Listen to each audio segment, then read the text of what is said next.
Would you pay $170 million to one of the most notorious traffickers of this century? The obvious answer is no. But there's actually one billionaire who really wired a known offender that boatload of money. We'll get into what exactly he got in exchange for that money. But before that, we have to jump to what happened on the morning of July 6, 2019. A man sits in the corner office of the 42nd floor of a high-rise New York skyscraper. On Wall Street, he's known as a ruthless dealmaker. He's filthy rich, has powerful friends. But Leon Black has one friend in particular who is as powerful as he is disgusting. Jeffrey Epstein. Breaking news, billionaire Jeffrey Epstein arrested on new tracking charges. Beneath his carefully crafted billionaire persona lies a dark secret. A secret that, if revealed, could destroy everything. Fast forward to today, and his past might have finally caught up with him.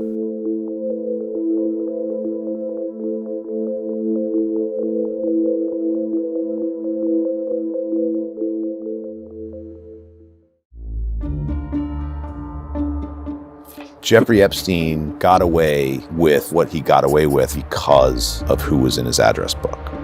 This address book is called the Little Black Book. It contains thousands of contacts, including high-profile ones like numerous phone numbers for Donald Trump or Bill Clinton. It is a map of influence that connects Wall Street to Washington, Hollywood to hedge funds, all orbiting around one man's island paradise that hides unspeakable horrors. But all of this has been known for a long time. At least 7 years ago is the first time Epstein's Little Black Book surfaced. So why is this Epstein thing trending again? Let's quickly recap.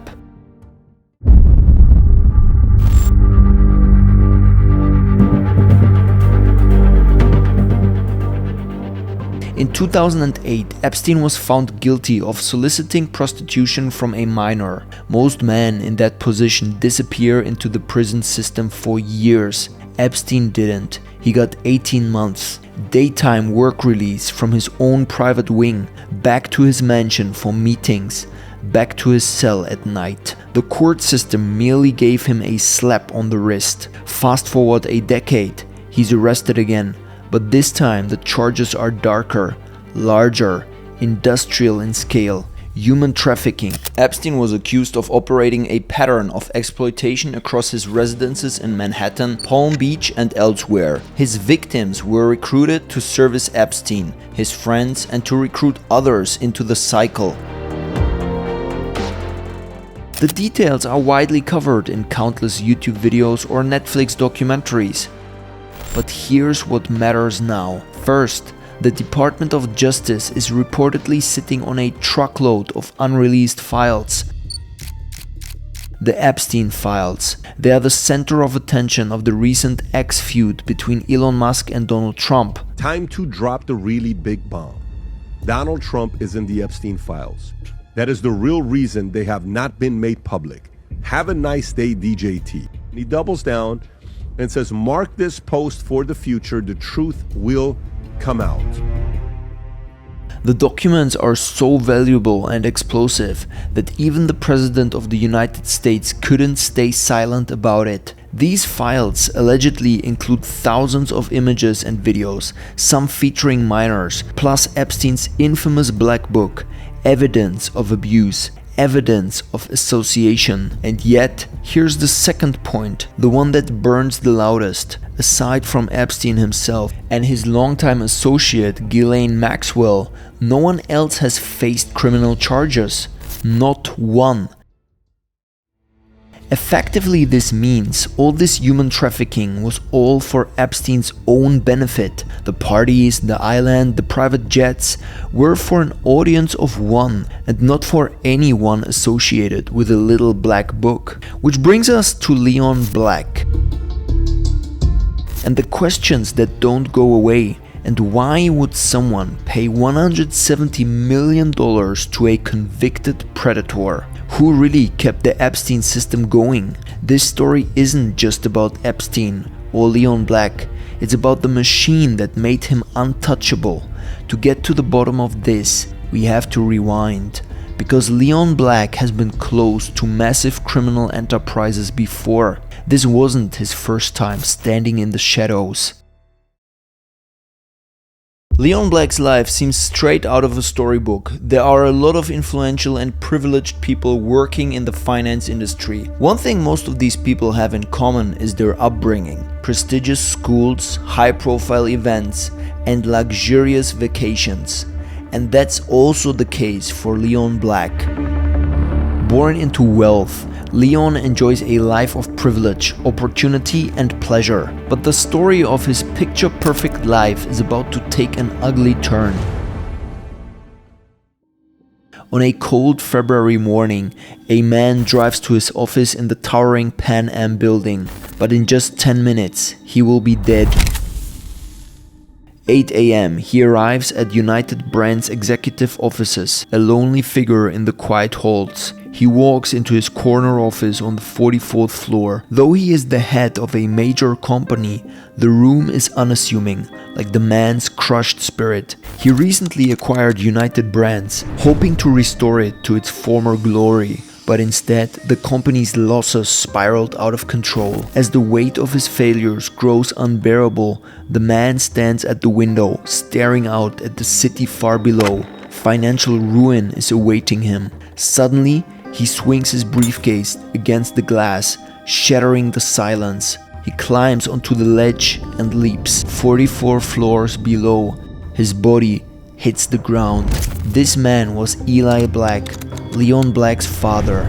The untimely death of his father impacts Leon deeply. As Leon struggles to come to terms with the enormity of his loss, he feels the weight of responsibility bearing down upon him. Leon Black now realizes that he is the man of the family, and he knows what he must do now. Instead of letting his grief consume him, he turns it into fuel for success. He knows that he must succeed, not just for himself, but also for his father. He's going to build a financial empire that will disrupt the industry. A private equity firm that will rival Blackstone, another powerful finance empire you might know about. And similar to Blackstone, Leon Black's empire would apply the most extreme tactics to reach his goals. Some of those tactics would later bring him face to face with one of the most notorious predators of the century.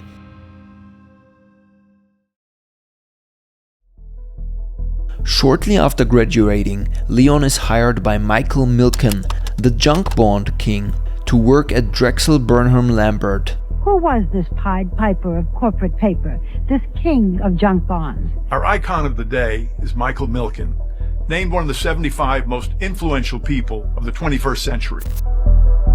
Junk bonds were already out of fashion when most of us were born, because Wall Street had already come up with other instruments to rip off middle America. But let's quickly focus on what a junk bond actually is. A junk bond is simply a low-rated, high yield, high percentage rate bond that where you are funding a company in exchange for you're putting up, say, $100, and the company agrees to pay you back, say, a 13% or 14% interest rate, as opposed to, say, the 8% that you might get on a bank CD.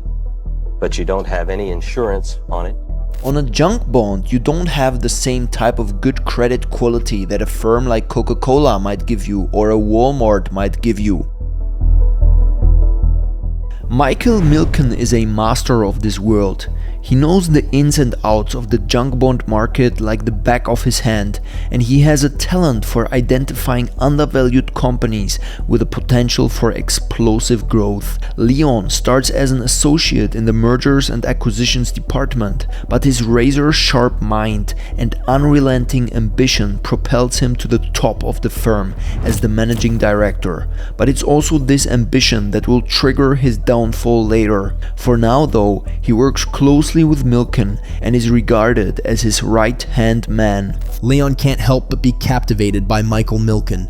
In the finance industry, having a strong mentor is the difference between success and failure. Many young protégés on Wall Street had strong mentors, but sometimes when they see the truth behind their success, they stop respecting them. It's different for Leon. He is fascinated by Milken's success and he sees the potential for enormous profits in the junk bond market.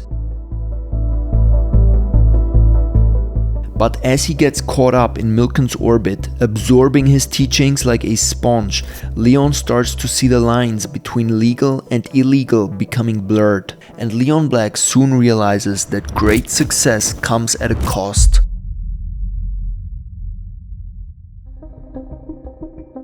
The year is 1986 and Michael Milken and his team at Drexel Burnham Lambert are about to pull off one of the biggest deals in Wall Street history. The target is none other than Beatrice Foods, a massive conglomerate with a portfolio of food and consumer products that every American needs. It's a perfect acquisition target. Private equity firms borrow massive sums to snatch up companies and leveraged buyouts. The strategy often pays off, especially when profits come from slashing jobs. It's a well-known playbook, making millions for investors while pushing the burden onto middle-class workers.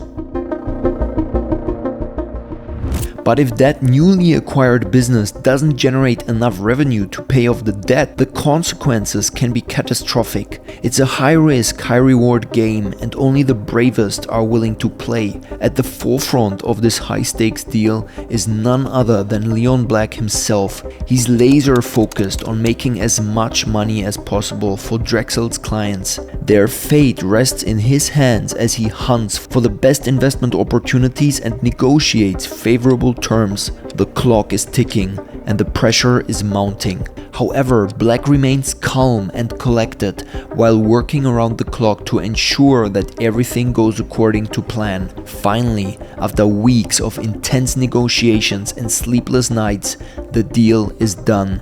And so, effectively, Beatrice Foods is now in the hands of its new owners. This deal cements Drexel Burnham Lambert's reputation as a major player in the world of high-stakes finance. But for Black, the success of the Beatrice Foods deal is just the beginning. He has firmly established his reputation as a dealmaker and now sets his sights on even bigger and bolder ventures. He wants to prove that he is truly one of the greatest financial masterminds of his generation. But little does Black know, his hard-fought victory is about to collapse like a house of cards.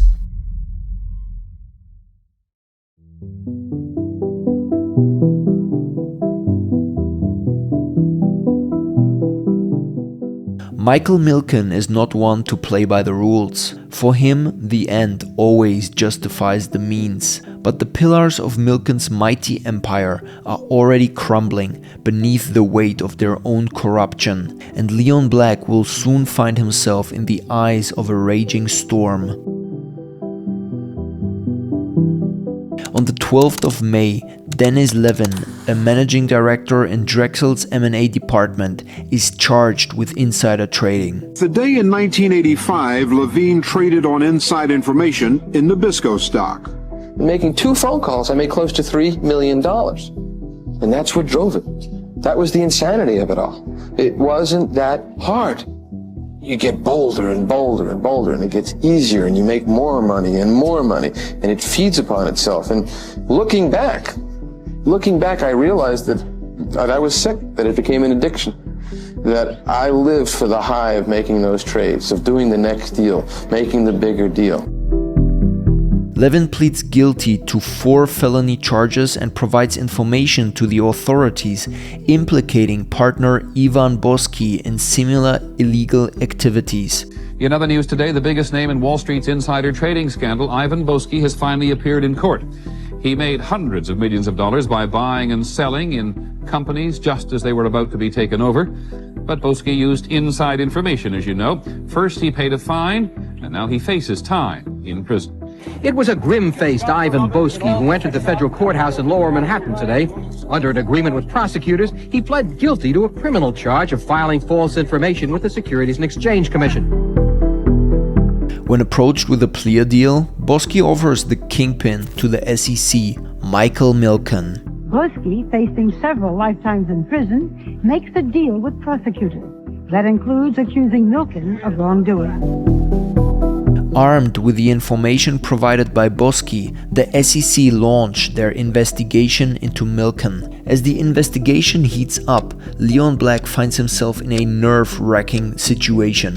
Leon's promising career is on the edge of destruction, with the media pursuing him relentlessly. His every move is scrutinized as he fights to salvage his reputation, fortune, and freedom. With the threat of prison looming, the stakes have never been higher. In March of 1989, a grand jury indicts Milken on 98 felony counts. Among the charges, conspiracy under the racketeering laws, fraud in the sale of securities, and insider trading, using privileged information to make a profit at the expense of other investors. But finally, 3 years after the start of the investigation, his lawyer said he would plea bargain. Milken also agreed to pay $600 million in fines and restitution. But how much time he would spend in jail was a matter for the judge. She shocked Milken and rocked Wall Street by imposing a jail sentence of 10 years. Leon Black watches in horror as his mentor and friend, Michael Milken, is cuffed and escorted to prison. Black doesn't know it yet, but this will not be the last time he watches someone close to him disappear into a prison cell.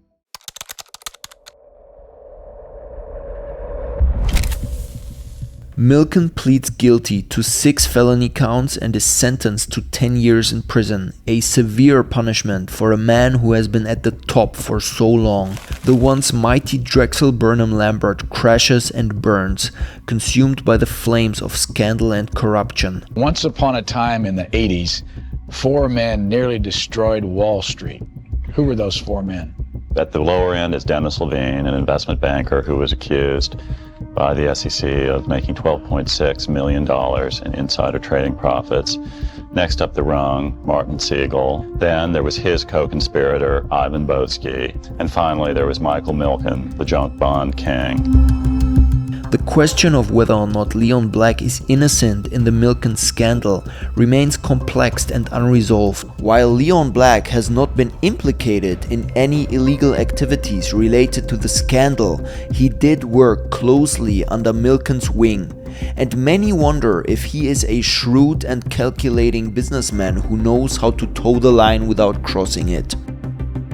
Some speculate that Black's focus on the business side of things may have kept him from getting involved in the illegal activities of Milken and his associates. It remains one of Wall Street's quieter mysteries. Was Black complicit in Milken's criminal empire, or just clever enough to sidestep it?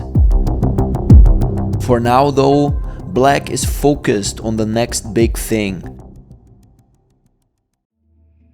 Despite the fallout from the collapse, Leon Black refuses to be held back. He emerges from the ashes of the Drexel bankruptcy with a fire in his belly, determined to rebuild and reclaim his position as a titan of the finance industry. Leon Black is now a man on a mission to build one of the largest financial institutions ever, Apollo Global Management. Leon Black, along with other former Drexel employees Joshua Harris and Mark Rowan, are plotting to disrupt the private equity landscape forever. Driven by an insatiable hunger for wealth and power, they found Apollo Global Management in 1990. I spent 13 years at Drexel Burnham Lambert, rocket ship going all over the universe, and then the last year was a disaster as the rocket crashed and burned. Out of those ashes, my partners and I founded Apollo about 4 months after Drexel's bankruptcy. Today, Apollo is known as one of the most ruthless firms in the high finance circles. a company that embodies the very essence of Wall Street and private equity: bold, brash, and utterly ruthless. The early 1990s are a time of upheaval in the American economy, as the nation struggles to emerge from a deep recession.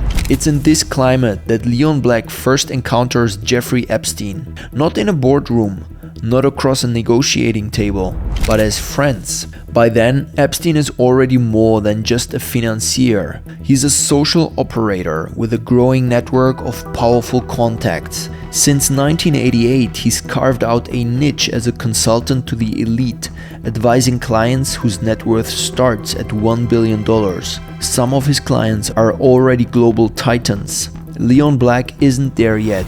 He's still crawling his way up there.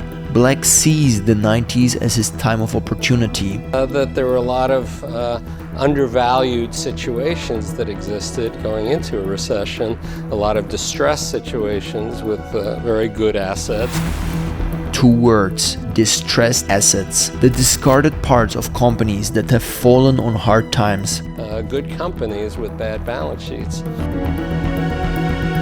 With prices at an all-time low and opportunities abundant, the hunt is on for Apollo to turn these underdogs into winners. There were just a lot of undervalued situations that if you bought up the debt, you'd either make money on the debt or you would end up owning the companies.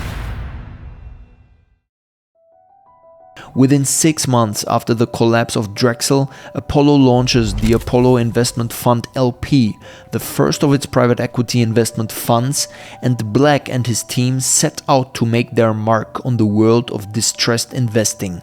Armed with $400 million in investor commitments, they are betting on their own reputation and expertise to turn struggling companies into gold mines. But as the financial world reels from the aftershock of the recession, little financing is available for the new ventures known as leveraged buyouts. But Apollo refuses to be held back by the constraints of convention. Instead, they go ahead with a bold new strategy: the distressed to control takeover. They set their sights on the most distressed of securities, determined to turn them into the price of a lifetime. But their real genius lies in what comes next. Taking control of the very companies they had set their sights on. With each new acquisition, they grow stronger, more powerful, and more feared. And as their portfolio expands to include iconic brands like Vail Resorts, Walter Industries, and Culligan, the financial world watches in awe, knowing that a new king has risen to claim the throne. But the road to the top is never smooth, and with every new challenge, Leon Black must prove his worth and fight for his place at the table. Apollo acquires interests in companies that Drexel had helped finance by purchasing high-yield bonds from failed savings, loans, and insurance companies. Their latest venture involves the acquisition of Executive Life Insurance Company's bond portfolio, a move that can make or break the company. It is a risky move, but Black and his team are willing to take the chance. It isn't smooth sailing. They have to navigate a complex web of regulatory issues and government scrutiny. One false move, and their entire operation can come crashing down. But against all odds, Apollo emerges victorious. They purchase the Executive Life portfolio, and when the value of high-yield bonds finally recovers, they reap the rewards. The Executive Life deal is a turning point for Apollo, and it cements their reputation as daring and successful investors. Are they the reincarnation of Drexel Burnham Lambert? There are things they took from Drexel that really helped them into their time at Apollo, but Apollo is known as one of the biggest private equity firms in the world. Their third private equity fund, Apollo Investment Fund 3, is an instant success, raising a jaw-dropping $1.5 billion from some of the biggest investors in the world, including the General Motors Pension Fund. but they are just getting started. The firm's investment strategies expand to include everything from real estate and energy to healthcare, and they are making waves across various industries. In high finance circles, a lot of people have great respect for Apollo. Black and his team had an uncanny ability to identify undervalued assets and transform them into wildly profitable investments, leaving their competitors in the dust. But like in so many private equity deals, the flashy analysts walk away with bonuses, while the everyday workers are left holding the bag. As a result, Apollo rises to become one of the most successful private equity firms of the 1990s and 2000s, their name synonymous with bold investments and lucrative returns. But these years also draw Leon Black deeper into the orbit of Jeffrey Epstein. The two are now growing closer and closer. We don't exactly know how close they became, but according to the Wall Street Journal, what we do know is this: 2003. It is Jeffrey Epstein's 50th birthday. Ghislaine Maxwell is preparing a special gift to mark the occasion. She turns to Epstein's family and friends. One of them is Leon Black. Maxwell collects letters from Black and dozens of Epstein's other associates for a birthday album, and they are more than happy to make Epstein's birthday extra special. The album had poems, photos, and greetings from business people, academics, Epstein's former girlfriends, and childhood pals. Epstein is at the height of his powers, and it's not until 2006 that his dark empire is getting the first cracks. Allegations that Epstein had been sexually abusing girls became public in 2006, and he was arrested for that year. As we now know, it would still take more than a decade until his world comes crashing down.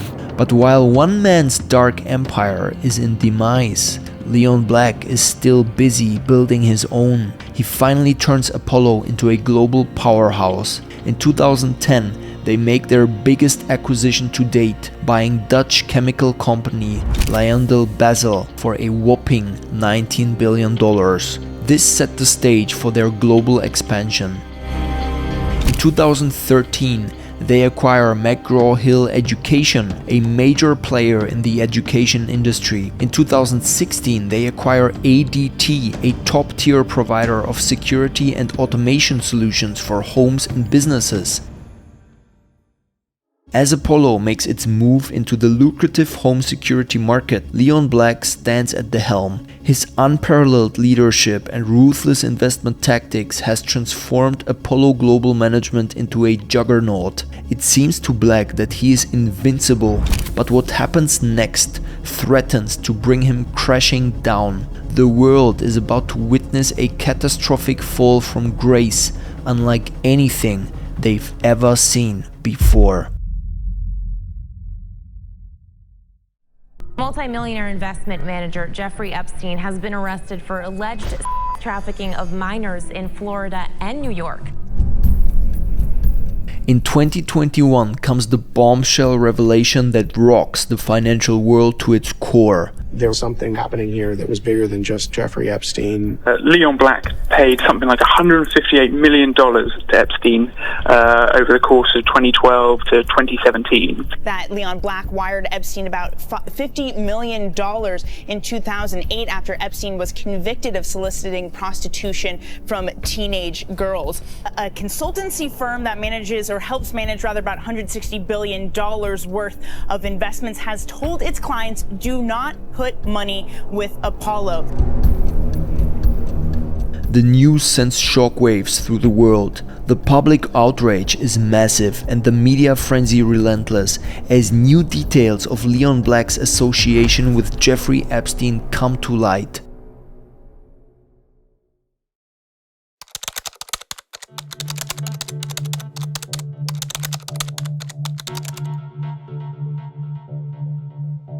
What did Epstein do for Leon Black to earn $170 million from him? So if you ask Black himself, estate planning and tax advice.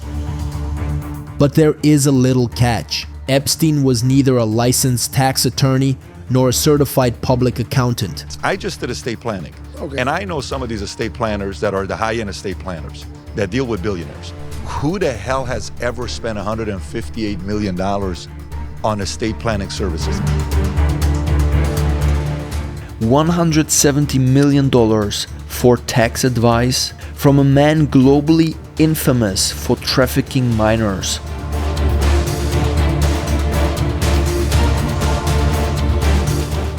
But that payment takes us straight to the core of a mystery. How a man with no formal tax credentials became one of the richest tax advisors in the world. At the time of his mysterious death in 2019, Jeffrey Epstein was a fabulously wealthy man.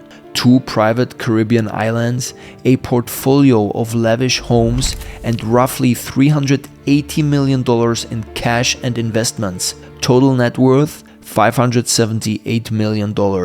Astronomical to most average Americans, but small change next to the Larry Finks, George Soroses, and Leon Blacks of the world, men whose fortunes buy power on a geopolitical scale.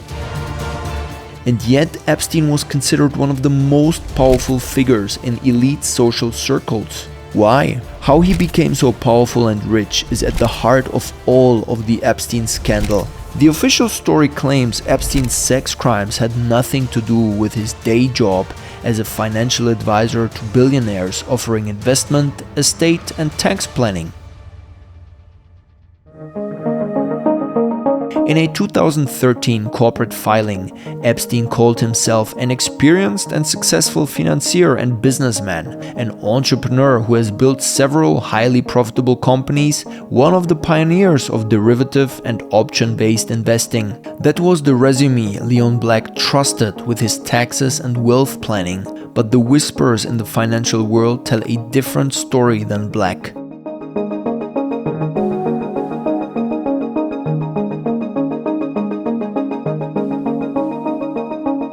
The former Apollo board member alluded to hush money, paid to keep darker secrets buried. Many believe Epstein secretly recorded his powerful guests in compromising acts with trafficked minors, then used that footage to blackmail them. His financial business serving as a perfect cover. Epstein didn't just collect connections, he collected leverage. His little black book wasn't a contact list, it was a weapon. The exact origins of his fortune remain shrouded in mystery, but what is clear, Epstein relied on 2 billionaires above all others: Leslie H. Wexner, founder of Victoria's Secret, and the second one is none other than Leon Black.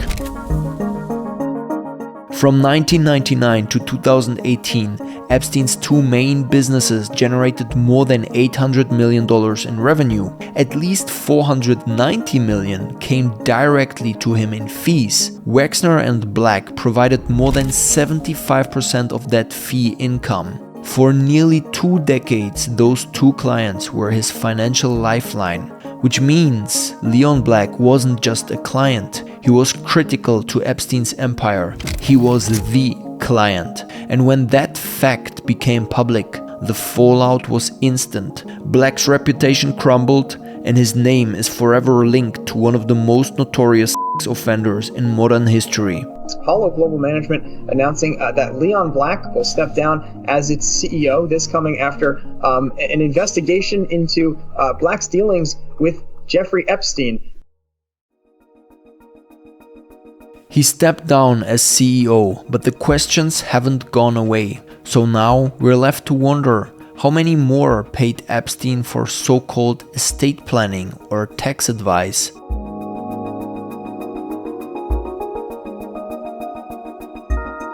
The answer might be just around the corner. Remember Epstein's 50th birthday in 2003 and the leather-bound album filled with notes from powerful friends? This is what Leon Black wrote to him. Blonde, red, or brunette, spread out geographically with this net of fish, Jeff's, now the old man and the sea. Love and kisses, Leon.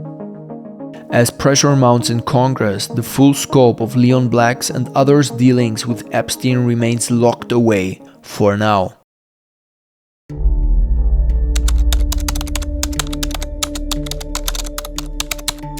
He's almost invisible to the public, yet his influence reaches into Congress, Wall Street, and far beyond. Some even say his business is killing babies. An empire built in darkness, powerful enough to move markets and bend the country to its will. Click here to learn about the arguably most controversial billionaire in the world.